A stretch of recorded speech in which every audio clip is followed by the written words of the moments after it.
Shatem rao Agi jing yale agani kapertei Klemami Shaingan pai Naki yong ba bangiu ba shirkei Klemami ngom la ban long La da klem mami Min sim kas ngau si She shang and ham no blay Klem mami Nan sha tim ra Hai ki ting ya le hakani ka birthday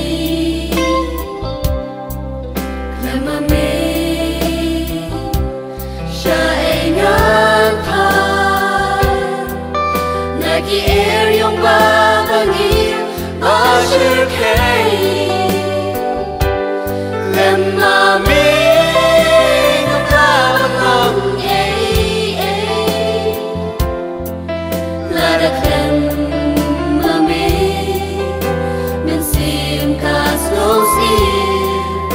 She shang and ham no blay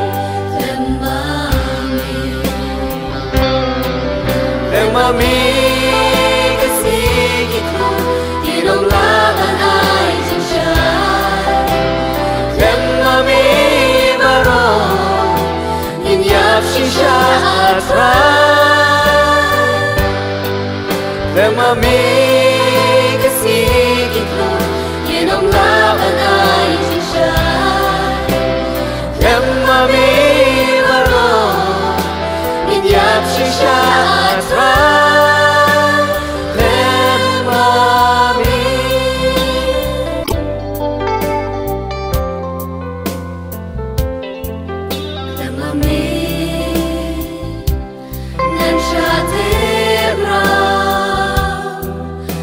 Ki jing yale hakani ka birthday Klemami Shaingan pai Naki yong ba bangiu ba shirkei Lemami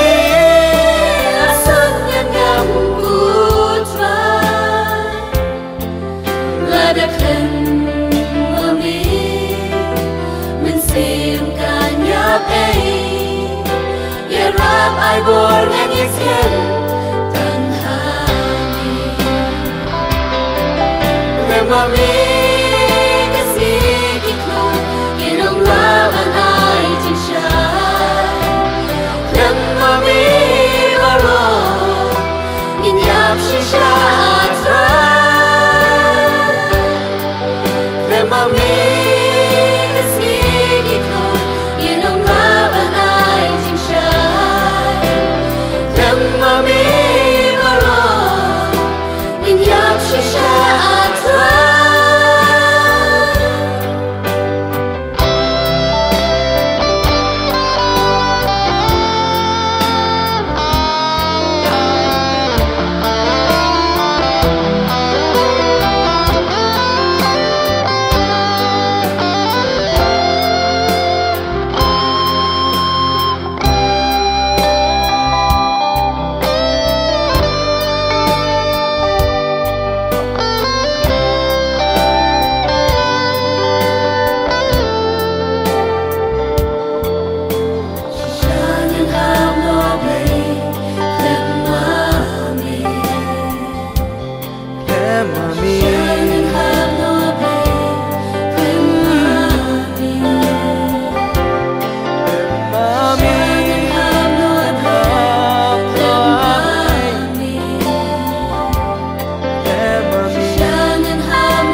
hati itu